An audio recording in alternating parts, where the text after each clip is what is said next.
आगे बढ़ेंगे। बड़ी खबर जो है वो यूपी बीजेपी से जुड़ी हुई है। सियासी खबरें लगातार बढ़ रही हैं, या ये कहिए सियासी हलचल यूपी बीजेपी में बढ़ी हुई है। केशव प्रसाद मौर्य से नहीं मिले प्रधानमंत्री नरेंद्र मोदी। दिल्ली वो पहुंचे थे, मिलना चाहते थे, टाइम मांगा था। अमित शाह ने भी केशव प्रसाद मौर्य को समय नहीं दिया, यानी कि ना तो पीएम और ना ही अमित शाह, दोनों ने ही केशव प्रसाद मौर्य से मुलाकात नहीं की है। भूपेंद्र चौधरी की पीएम मोदी और अमित शाह से मुलाकात जरूर हुई है। जेपी नड्डा के जरिए केपी मौर्य को सख्त संदेश भी देने की कोशिश है। केशव प्रसाद मौर्य जो पिछले कुछ दिन से अग्रेसिव नजर आ रहे हैं, चाहे उनके सोशल मीडिया पोस्ट हो या फिर उनके बयान हो, उन्होंने अपने पोस्ट में ये बताया था कि संगठन सरकार से बड़ा है, सरकार संगठन से बड़ी नहीं हो सकती। ऐसे में ये जो इंडिकेशंस थे, और साथ ही उन्होंने कहा था जो कार्यकर्ताओं का दर्द है वो मेरा दर्द है। कार्यकर्ता, हर कार्यकर्ता पार्टी का गौरव है। जब इस तरह की बातें उनके जरिए कही गई, फिर वो सोशल मीडिया पोस्ट भी उनके जरिए किया गया। हालांकि पोस्ट पहले किया, फिर डिलीट कल कर दिया, फिर दोबारा से वो पोस्ट किया गया। इन सभी खबरों के बीच में सियासी गलियारों में हलचल बढ़ी हुई नजर आई। पूछा जाने लगा कि क्या यूपी बीजेपी में सब कुछ ठीक है। यहाँ विपक्ष को बैठे बैठाए मुद्दा मिल गया। अखिलेश यादव ने ये भी कह दिया कि यूपी में जो कुर्सी की लड़ाई बीजेपी में चल रही है, उसके चलते शासन प्रशासन सब ठप हो गया है। यूपी की जनता के लिए कोई कामकाज नहीं हो रहा है। ये सभी बड़ी खबरें बीजेपी आलाकमान तक पहुंची। और अब खबर ऐसी कि केशव प्रसाद मौर्य जब दिल्ली में पहुंचे थे, जेपी नड्डा से जरूर 48 घंटे में 2 बार मुलाकात हुई, लेकिन पीएम और अमित शाह से मिलना चाहते थे, लेकिन उन्हें समय नहीं दिया गया मिलने का, जो कि बड़ी खबर है। दिल्ली से एक और बड़ी खबर आप जानिए। पीएम से मिले यूपी बीजेपी अध्यक्ष भूपेंद्र चौधरी। भूपेंद्र चौधरी ने जेपी नड्डा से मुलाकात की है। जेपी नड्डा, भूपेंद्र चौधरी की करीब 40 मिनट तक ये बैठक चली। यूपी के सियासी घटनाक्रम पर 1 घंटे तक दोनों के बीच में चर्चा हुई है। पीएम को लोकसभा चुनाव पर फीडबैक भी भूपेंद्र चौधरी के जरिए दिया गया। और साथ ही साथ खबरें कुछ ऐसी चल रही थी कि शायद हो सकता है कुछ बड़ा फेरबदल यूपी बीजेपी में हो जाए। और इन सब के बीच में केशव प्रसाद मौर्य का जो पोस्ट था, जो बयान था, वो जोड़कर देखा जा रहा था। अब ऐसे में भूपेंद्र चौधरी जो जेपी नड्डा से भी मिलते हैं, फिर पीएम मोदी से भी उनकी मुलाकात होती है। यूपी के सियासी घटनाक्रम पर दोनों से करीब 1 घंटे तक चर्चा हुई है। पीएम को लोकसभा इलेक्शन पर फीडबैक भी भूपेंद्र चौधरी ने दिया है। यूपी बीजेपी अध्यक्ष हैं भूपेंद्र चौधरी। माना यह जा रहा था कि हो सकता है यहाँ कुछ फेरबदल हो, लेकिन इस मुलाकात के बाद ये मैसेज साफ हो गया, भूपेंद्र चौधरी अपने पद पर बने रहेंगे। लेकिन हाँ, केशव प्रसाद मौर्य से नहीं मिलना पीएम का और अमित शाह का, ये एक बड़ा इंडिकेशन है। संजय शर्मा दिल्ली से इस खबर को लेकर ज्यादा अपडेट के साथ जुड़ गए हैं मेरे साथ में, और लखनऊ से अभिषेक सिंह मेरे साथ में जुड़े हुए हैं। आप सबसे पहले अभिषेक, मैं आपका रुख कर रही हूँ। केशव प्रसाद मौर्य दिल्ली में ठहरे, 48 घंटे में 2 बार जेपी नड्डा से मुलाकात हुई। पीएम से, गृह मंत्री अमित शाह से मिलना चाहते थे, लेकिन वहां मिलने का समय नहीं दिया गया। लेकिन ठीक उसके उलट भूपेंद्र चौधरी दोनों से मिले हैं, चाहे वो जेपी नड्डा हो या अमित शाह हो या फिर पीएम मोदी हो। इस मुलाकात का मतलब क्या है कि भूपेंद्र चौधरी से मिली है, केशव प्रसाद मौर्य को वक्त नहीं दिया गया? बिल्कुल, इस बात का मतलब सीधे से सियासी मायने तो सीधे तौर पर आए कि केशव प्रसाद मौर्य जिस गतिरोध को पैदा करने की कोशिश कर रहे थे, संगठन और आलाकमान नहीं चाहता कि केशव मौर्य इस तरह से हदें पार करे। ये पहला मौका नहीं था जब केशव मौर्य इस तरह से दिल्ली की दौड़ लगाते नजर आए। इससे पहले विधानसभा चुनाव के नतीजों से पहले भी, यानी इससे पहले यूपी में टेन्योर के दौरान भी केशव मौर्य की छटपटाहट कुछ ऐसे ही देखने को मिली। सबसे बड़ी बात यह है कि शुरुआती दौर से ही जब केशव मौर्य 2014 में प्रदेश अध्यक्ष हुआ करते थे, और तब प्रचंड बहुमत की सरकार केंद्र बनती है, उत्तर प्रदेश में जब सरकार आती है, तो उसका सेहरा केशव मौर्य अपने सर पर मंडवाना चाहते थे। मुख्यमंत्री योगी आदित्यनाथ को चुना गया मुख्यमंत्री के तौर पर, और फिर उनके मुख्यमंत्री बनने के बाद से ही अंदरूनी गतिरोध शुरू हो चुका था।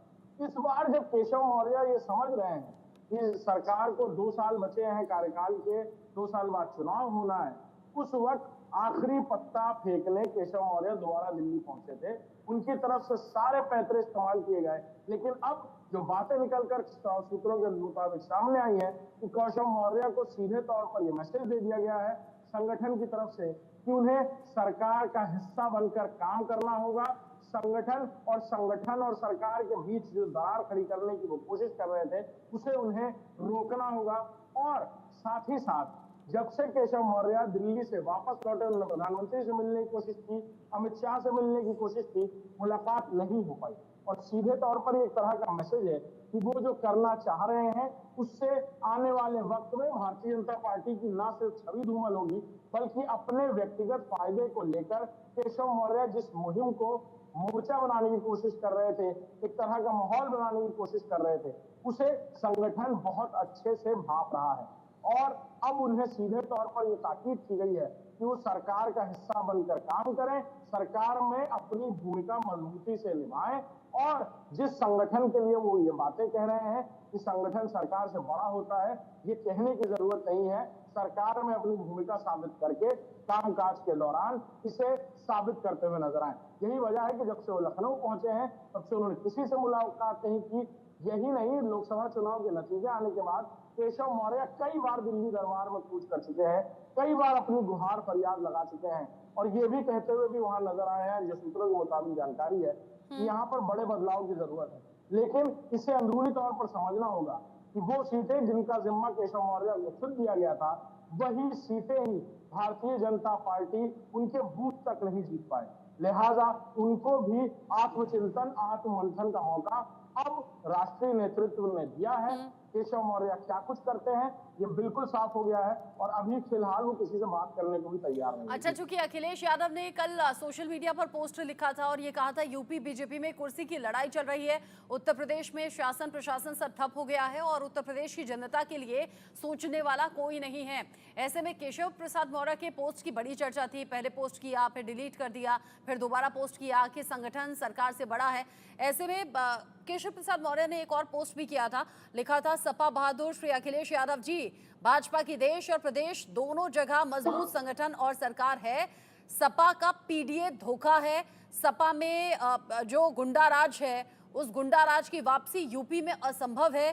भाजपा 2027 विधानसभा चुनाव में 2017 को दोहराएगी। ये दोपहर 3:04 पर पोस्ट किया गया। अभिषेक, इन शॉर्ट बस इतना बताइए, ये जो पीएम ने और अमित शाह ने मिलने का वक्त नहीं दिया, ये शाम की खबरें हैं, यानी उससे पहले पोस्ट हो चुका था? यहाँ केशव जी ने पहले पोस्ट किए थे और उसके बाद ये पोस्ट डिलीट किए, और ये सीधे तौर पर कहा जाए तो उन्होंने मुलाकात करने की पेशकश रखी थी, क्योंकि इस गतिरोध पर अंत शाम को ही लग गया था। यानी दोपहर बाद से ही उन्हें सीधे तौर पर मैसेज हो गया था। और उसके बाद केशव जी को बिल्कुल समझ में आया होगा कि उन्हें मिलकर अपनी बात भी करनी लेकिन चाहिए। केशव प्रसाद मौर्य के पोस्ट का असर विपक्ष पर कैसे हुआ और विपक्ष ने कैसे उस मुद्दे को भुनाने की कोशिश की, वो अखिलेश यादव के पोस्ट में हमने देख लिया, जिसमें उन्होंने कहा कि कुर्सी की लड़ाई यहां पर चल रही है, यूपी की जनता के बारे में कोई सोचने वाला है नहीं। गलती का एहसास शायद केशव प्रसाद मौर्य को हुआ और फिर वक्त रहते करीब 3 बजे उन्होंने पोस्ट कर दिया, जिसमें वो अखिलेश यादव पर निशाना साधते हुए और ये बताते हुए कि बीजेपी मजबूत स्थिति में थी, है और रहेगी, ये दावा उन्होंने इस पोस्ट में कर दिया। संजय शर्मा का रुख कर लेती हूँ। संजय, दिल्ली से सीधा मैसेज यूपी बीजेपी को यह दिया गया है कि केशव प्रसाद मौर्य जो तेवर दिखा रहे हैं वो तेवर किसी काम नहीं आएंगे, भूपेंद्र चौधरी अपने पद पर बने रहेंगे और यूपी में कोई कुर्सी की लड़ाई यहां नहीं चलने वाली है। देखिए, दिल्ली का संदेश सीधा साफ संदेश है उनका कि इस तरह की अनुशासनहीनता या इस तरह के बयानबाजी की राजनीति दिल्ली पसंद नहीं करती। बीजेपी की परिपाटी नहीं रही है। बीजेपी ने, हमने देखा पूर्व में भी कल्याण सिंह जैसे वरिष्ठ नेता को बाहर कर दिया था, उमा भारती को बाहर कर दिया था पार्टी ने, और कहीं ना कहीं लालकृष्ण आडवाणी जैसे बड़े नेता को भी एक बार सबक सिखाया था बीजेपी ने। तो जब बीजेपी ने अपने किसी भी बड़े नेता को नहीं बख्शता, तो ये तो केशव प्रसाद मौर्य हैं, तो केशव प्रसाद मौर्य को भी बीजेपी नहीं बख्शने वाली। उनको साफ टोटुक संदेश दे दिया गया, अपने बयानबाजी से बाहर जाएं, इस तरह की बयानबाजी न करें जिससे बीजेपी या सरकार को नुकसान पहुंचे। अगर ऐसा होता है तो फिर बीजेपी का केंद्रीय नेतृत्व, राष्ट्रीय नेतृत्व उनके खिलाफ कार्रवाई पर भी विचार कर सकता है, क्योंकि बीजेपी में किसी को भी अनुशासनहीनता या अनुशासन तोड़ने की इजाजत नहीं दी जा सकती। साथ ही साथ आपने देखा होगा केशव प्रसाद मौर्य दिल्ली से जाकर के लखनऊ गए हैं, वहां पर चुपचाप बैठे हैं, कोई बयान उनका सामने नहीं आ रहा, ना कोई पोस्ट कर रहे हैं, वो ना मीडिया से मिल रहे हैं, ना मीडिया से कोई बातचीत कर रहे हैं, ना किसी नेता से मिलना जुलना हो रहा है उनका। क्योंकि दिल्ली का उनको संदेश मिल चुका है, उनकी बातों को पसंद नहीं किया गया है। चाहे हम उत्तर दिल्ली प्रदेश का के संदेश मुख्यमंत्री मिला योगी और ये जो पोस्ट मैंने अभी पढ़कर बताया जिसमें अखिलेश यादव को जवाब देते हुए केशव प्रसाद मौर्य नजर आ रहे हैं, उसके कमेंट्स में भी कुछ इसी तरह की जो टिप्पणी है वो की गई हैं। लोग अब अलग अलग तरीके से बातें लिख रहे हैं, कह रहे हैं दिल्ली में जो डांट पड़ी है उसका असर ये है कि उन्होंने पोस्ट में विपक्ष को जवाब देने की कोशिश की है, लेकिन ठीक वैसे ही जब वापस लौटे हैं तो किसी से बात नहीं कर रहे, मीडिया में कोई बयान नहीं दे रहे। ये सीधा भी एक मैसेज होता है। संजय और अभिषेक आप रहिएगा। भूपेंद्र चौधरी को लेकर अपडेट है। भूपेंद्र चौधरी ने यूपी में हार की वजह बताई है, क्योंकि कल उनकी पीएम से भी मुलाकात हुई, गृह मंत्री अमित शाह से भी मुलाकात हुई। भूपेंद्र चौधरी ने पार्टी आलाकमान को लोकसभा इलेक्शन में जहां जहां हार हुई है उसके रीजन बताए हैं। अधिकारियों और प्रशासन की कैसे मनमानी हुई है, इस बात का भी जिक्र रहा। सरकार के प्रति कार्यकर्ताओं का असंतोष भी एक बड़ी वजह रहा। साथ ही सरकारी नौकरियों के लीक हुए पेपर जो हैं वो युवाओं में गुस्से का कारण रहे, जिसकी वजह से बीजेपी को नुकसान उठाना पड़ा है। साथ ही राजपूतों की पार्टी से नाराजगी भी एक बड़ी वजह है। भूपेंद्र चौधरी जो कि यूपी बीजेपी अध्यक्ष हैं, ऐसे में उनके जरिए ये जानकारी दी गई, पीएम के साथ साझा की गई, गृह मंत्री अमित शाह से बात की गई और करीब करीब 1 घंटे जो चर्चा हुई है इसमें भूपेंद्र चौधरी ने यूपी में हार की वजह बताई है, जिनमें अलग अलग वजह हैं।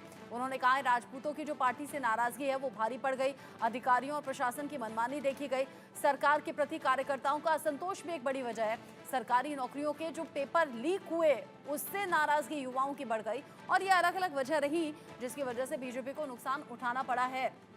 इन सभी नुकसानों के बावजूद और बड़ी हार के बावजूद अभिषेक, अगर भूपेंद्र चौधरी अपने पद पर बने हुए हैं और किसी भी तरह का कोई बदलाव नहीं हो रहा है तो ये भी एक बड़ा मैसेज है, वो भी उस वक्त पर जब केशव प्रसाद मौर्य ने अग्रेसिव होने की कोशिश की।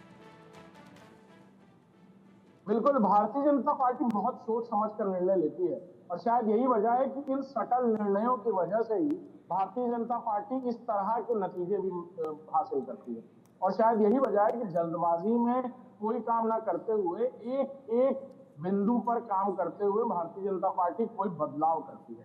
लिहाजा लोकसभा चुनाव के बाद कई दौर की समीक्षाएं हुई, दिल्ली में बैठक हुई, उत्तर प्रदेश में बैठक हुई, तमाम तरीके के कारण फैक्ट फाइंडिंग हुई और अब भूपेंद्र चौधरी की तरफ से जो बातें कही जा रही हैं वो जातिगत समीकरण, वो अलग अलग समीकरणों को लेकर बातें कही जा रही हैं। लेकिन फिलहाल केशव मौर्य के इस गतिरोध के चलते अभी फिलहाल किसी बदलाव को ना करना ही मुफीद समझा गया है और हो सकता है आने वाले दिनों में कुछ बदलाव देखने को मिले।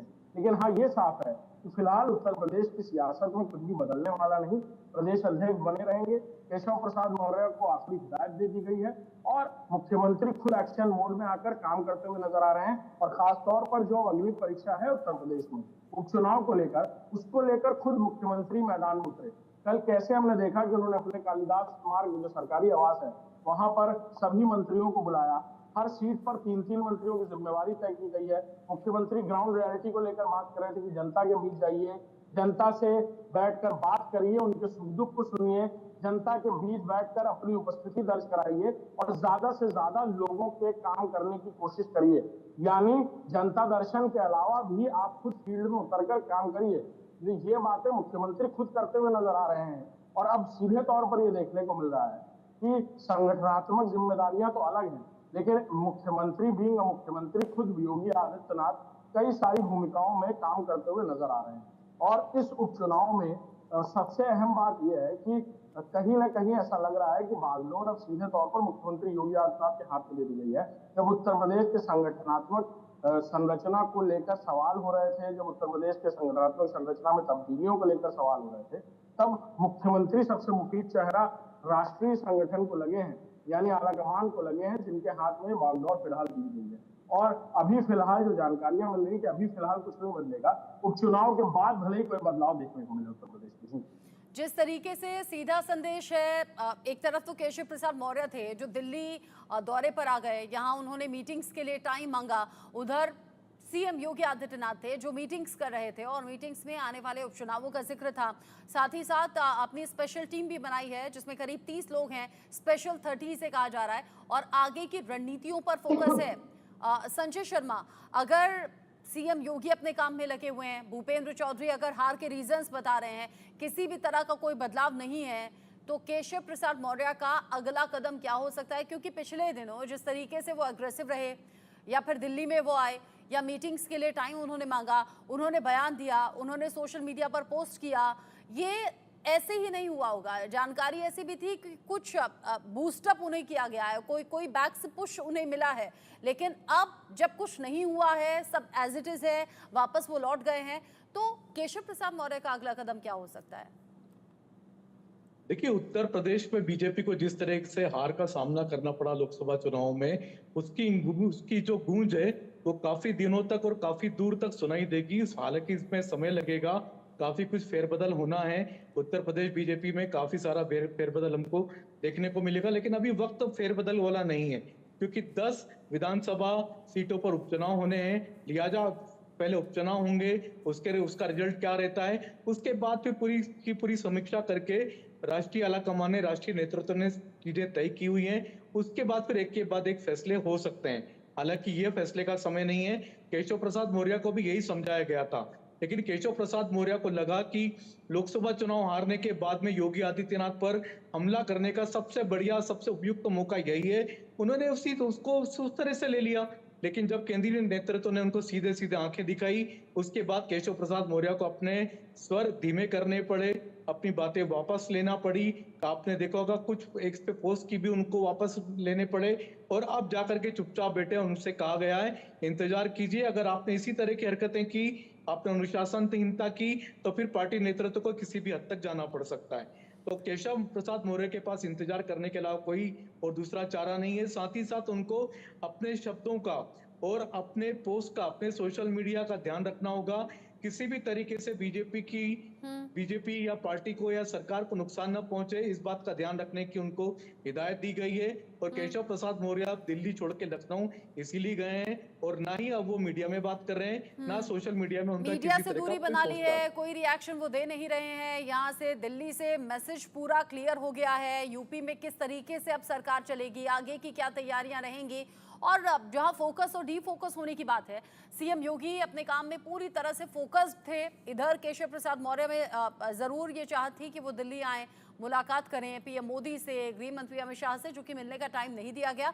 हाँ, भूपेंद्र चौधरी से जरूर मिले, लेकिन उसके बाद में जब केशव प्रसाद मौर्य वापस लौट चुके हैं, तो अब यहाँ से मैसेज क्लियर भी है और बहुत ज़्यादा ये स्थिति को साफ भी कर रहा है कि किसी भी तरह के चेंजेस या कोई भी बदलाव नहीं होने वाला है। लेकिन अभिषेक, केशव प्रसाद मौर्य अगर अचानक क्यों एग्रेसिव हो रहे हैं, जो कि इससे पहले ऐसे कभी सुना नहीं गया, देखा नहीं गया, अगर अचानक से वो एग्रेसिव हो रहे हैं, बड़े बयान वो दे रहे हैं, सोशल मीडिया पर पोस्ट कर रहे हैं, हालांकि फिर डिलीट कर रहे हैं, फिर दोबारा से वही पोस्ट कर रहे हैं, अगर केशव प्रसाद मौर्य की तरफ से ये कोशिश हुई, दिल्ली में मीटिंग के लिए वो पहुंचे, वो चाहते क्या थे? क्या किसी तरह का चेंजेस वो चाहते थे?